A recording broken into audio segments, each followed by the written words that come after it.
শুধুমাত্র একটি ডিম আর 1 কাপ সুজি থাকলেই বানিয়ে ফেলতে পারবেন খুবই মজাদার সুজির কেক।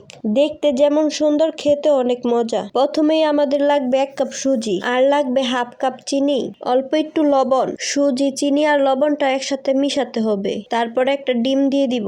ডিমটা সুজির সাথে ভালো করে মেশাতে হবে।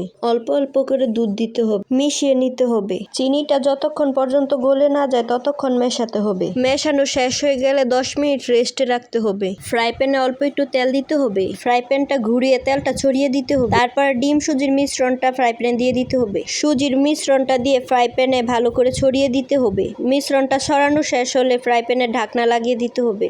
চুলার আঁচটা কমিয়ে রাখতে হবে। 10 মিনিট পর ঢাকনা উঠিয়ে উল্টে নিতে হবে। সাইড দিয়ে অল্প করে একটু তেল দিয়ে দিতে হবে। আবার ঢাকনা লাগিয়ে 7 থেকে 8 মিনিট অপেক্ষা করতে হবে। হয়ে গেল ঝটপট মজাদার সুজির কেক। এখন নিজেদের পছন্দ অনুযায়ী কেটে নিলেই হয়ে যাবে। বিকেলের নাস্তায় সহজেই বানিয়ে ফেলবেন মজাদার সুজির কেক।